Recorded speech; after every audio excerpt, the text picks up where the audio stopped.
شرم و حیا ذوالنورین مقام ان کی حیا کا حضور جانتے ہیں مقام ان کی حیا کا حضور جانتے۔ اسی طریقے سے فروعی مسائل کے اختلاف کی میں حیثیت بتا رہا تھا کہ فروعی مسائل میں اختلاف کی حیثیت اتنی ہے کہ آپ جس مسئلے پر عمل کرنا چاہتے ہیں اس مسئلے پر عمل کریں اور دوسرے مسئلے پر دوسرے قول پر عمل کرنے والوں کو آپ نشانہ طعن نہ بنائیں، ان کے اوپر زبانیں طعن دراز نہ کریں، ان کی مخالفت نہ کریں، ان کی مخالفت کا بازار گرم نہ کریں اور امت کو بانٹنے کی کوشش نہ کریں۔ اسی تناظر میں ایک مثال آپ کو اور بھی دیتا ہوں، اب لے لیجئے۔ وضو کرنے سے پہلے نیت کرنا چاہیے نہیں چاہیے، یا نیت کرنے کی کیا حیثیت ہے، اس کے بارے میں امام شافعی کا اور امام اعظم رحمۃ اللہ تعالی علیہ کا اختلاف بڑا مشہور ہے۔ فقہ کی کتابیں پڑھنے والے طلبہ اور پڑھانے والے علماء اچھی طرح جانتے ہیں، درسیات میں وہ کتابیں چلتی ہیں، آپ شرح وقایہ پڑھیے، ہدایہ پڑھیے،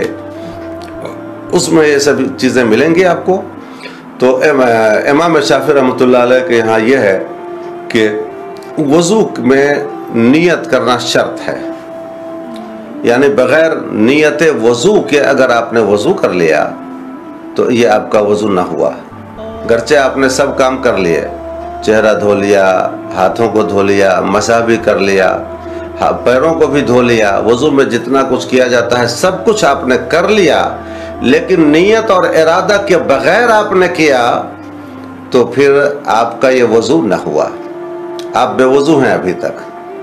اب اس وضو سے جو پڑھی جائے گی نماز، وہ نماز بھی آپ کی نہیں ہوگی اور آپ تارک صلاۃ کہلائیں گے۔ قرآن چھونا جائز نہیں ہوگا اس وضو سے جو بغیر نیت کے وضو کیا گیا، اس سے قرآن بھی نہیں چھو سکتے، طواف خانہ کعبہ بھی نہیں آپ کر سکتے، نماز بھی آپ نہیں پڑھ سکتے، یعنی جن جن کاموں کے لیے وضو ضروری ہے وہ کوئی کام آپ نہیں کر سکتے ہیں جبکہ آپ نے وضو کیا ہے بغیر نیت کے۔ تو بغیر نیت والے وضو کے بارے میں شوافع کا یہ حکم ہے، یہ ان کا فتویٰ ہے، یہ ان کا کہنا ہے کہ نیت شرط ہے، اور جب شرط نہیں پائی جائے گی تو اذا فات الشرط فات المشروط، جب شرط فوت ہو جائے تو مشروط بھی فوت، یعنی شرط نہیں پائی گئی تو مشروط بھی نہیں پایا گیا، جب نیت نہیں پائی گئی تو صرف یہ وضو کا کام تو ہوا، ہاتھ دھونا، پیر دھونا، چہرہ دھونا، مسح کرنا، یہ سب تو ہوا، لیکن وضو جس کو کہا جاتا ہے شریعت کی اصطلاح میں وہ وضو نہ ہوا، یہ کہنا ہے امام شافعی رحمۃ اللہ علیہ کا۔ کیوں؟ دلیل کیا دیتے ہیں؟ کہتے ہیں انما الاعمال بالنیات، اعمال کا دار و مدار نیت پر ہے، یعنی عمل کوئی بھی کریں تو نیت ضروری ہے، جب نیت کریں گے تو عمل ہوا، نیت نہیں کریں گے تو وہ عمل وہ کام نہ ہوا۔ وہ بھی اپنے پاس حدیث رکھتے ہیں، اس حدیث کی روشنی میں وہ ایسی بات کہتے ہیں۔ چلیے یہ تو رہا امام شافعی رحمۃ اللہ علیہ کا کہنا۔ اب آئیے امام اعظم سے پوچھتے ہیں آپ کیا فرماتے ہیں؟ تو احناف کے یہاں یہ ہے کہ وضو میں نیت کرنا شرط نہیں ہے، لہذا مستحب ہے، لہذا اگر کوئی بغیر نیت کے، بغیر ارادے کے، بغیر قصد و ارادے کے بھی وضو کر لے گا تو جو باقی ارکان ہیں وضو کے، جو فرائض ہیں وہ اگر ادا کر لیا، یعنی چہرہ دھو لیا، ہاتھوں کو دھو لیا، چوتھائی سر کا مسح کر لیا، پاؤں کو دھو لیا، یہ جو فرائض وضو 4 ہیں ان کو اگر ادا کر لیا تو گرچہ نیت وضو نہیں کی، اس نے وضو کا ارادہ نہ کیا تھا، یوں ہی سب کچھ کر لیا، پھر بھی وہ وضو اس کا ہو گیا، اب اس وضو سے نماز پڑھ سکتا ہے، وہ مفتاح للصلاۃ ہے وہ وضو، آپ اس سے طواف خانہ کعبہ کر سکتے ہیں، آپ مصحف کو چھو سکتے ہیں۔ اور اس کے لیے بھی امام اعظم رحمۃ اللہ تعالی علیہ نے اسی حدیث کا سہارا لیا، جس حدیث کو امام شافعی نے پیش کیا تھا انما الاعمال بالنیات۔ امام اعظم نے اس کا معنی لیا انما ثواب الاعمال بالنیات، یعنی اعمال کے ثواب کا دار و مدار نیتوں پر ہے، اگر نیت کر لیتا تو ثواب پاتا، نیت نہیں کیا تو ثواب نہیں پائے گا، لیکن عمل ہو جائے گا، کام ہو جائے گا۔ اور یہ بات عقل کے قریب بھی نظر آتی ہے۔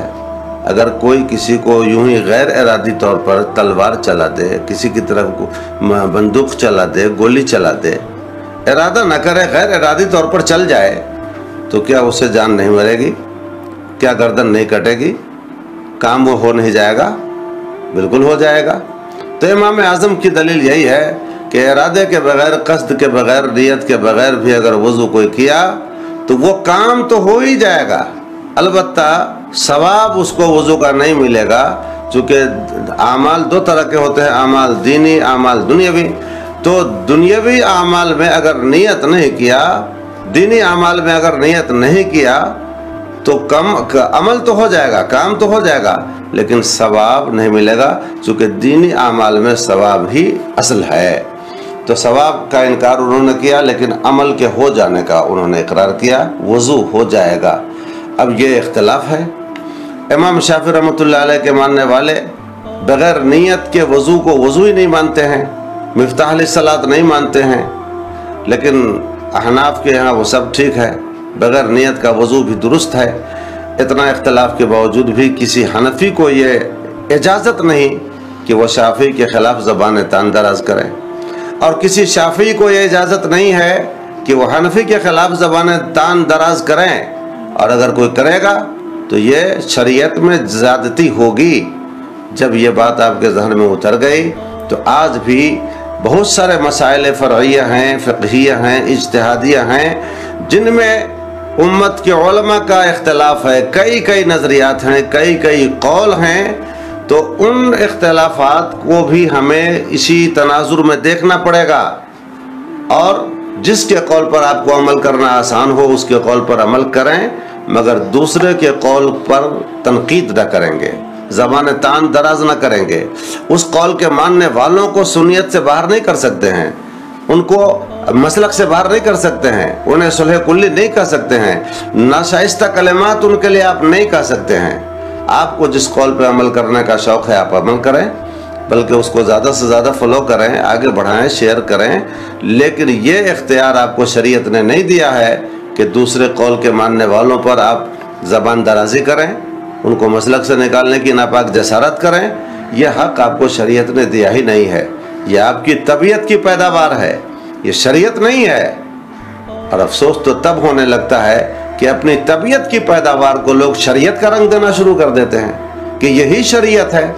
استغفر اللہ ربی من کل ذنب واتوب الیہ۔ میرے دوستو، ہوش کے ناخن لیں، اور جس اختلاف کو آقا رحمت صلی اللہ علیہ وسلم نے رحمت قرار دیا ہے، اس اختلاف کو امت کے لیے زحمت نہ بنائیں، امت کی پریشانی کا سبب نہ بنائیں، امت کو بانٹنے کا سبب نہ بنائیں، اپنی جمعیت بکھیرنے کا سبب نہ بنائیں، اپنے اتحاد کو پارا پارا کرنے کا سبب نہ بنائیں، بلکہ اپنے اپنے قول پر سب کو عمل کرنے دیجئے۔ جن کو جس قول پہ عمل کرنا ہوگا اس قول پہ عمل کریں، باقی دوسروں پر وہ تعرض نہ کریں، اعتراض نہ کریں، زبان تان دراز نہ کریں۔ اگر یہ شعور پیدا ہو جائے ہمارے علماء میں تو انشاءاللہ امت کا اختلاف ختم ہو جائے گا، اتحاد و اتفاق کی خوشگوار فضا قائم ہو جائے گی، اور ہمارا یہ چمن جو اہل سنت و جماعت کا ہے محبتوں سے لبریز ہو جائے گا۔ تو ہمیں فروعی مسائل کے اختلاف کو ایسی حیثیت نہیں دینا چاہیے کہ آدمی بغاوت تک پر اتر جائے، دشمنی پر اتر جائے، ایک دوسرے کو خارج سنیت کہنے پر آمادہ ہو جائے، ایک دوسرے کو گمراہ کہنے پر آمادہ ہو جائے، ایک دوسرے کو صلح کلی کہنے پر آمادہ ہو جائے۔ یہ اجازت ہمیں شریعت نے نہیں دیا ہے، اور یہ شریعت ہے بھی نہیں۔ لہٰذا اختلافی مسائل فرعیہ میں، مسائل اجتہادیہ میں، فقہیہ میں اختلافات دور صحابہ سے ہوتے آئے ہیں اور ہوتے رہیں گے، مگر ان اختلافات کی بنیاد پر ہم ایک دوسرے کی نہ تفسیق کر سکتے ہیں، نہ تضلیل کر سکتے ہیں، اور تکفیر تو خیر بہت بڑی بات ہے۔ تو اللہ تعالی ہمیں شعور و آگہی عطا فرمائے، عقل و فہم عطا فرمائے، دین کی باریکیوں کو ہمیں سمجھنے کا جذبہ عطا فرمائے، اور امت کے علماء کے اختلاف کو اسی نظر سے دیکھنے کی توفیق عطا فرمائے جس نظر سے فقہائے متقدمین نے دیکھا، دور صحابہ میں دیکھا گیا، اور جو ذو العلم والاتقان علماء ہے جس نظر سے دیکھا اسی نظر سے ہمیں بھی دیکھنا چاہیے۔ اس اختلاف کو دشمنی کا سبب، نفرت کا سبب، کدورت کا سبب، ایک دوسرے سے دوری کا سبب، امت میں انتشار کا، اختلاف کا سبب نہیں بنانا چاہیے۔ وما علینا الا البلاغ۔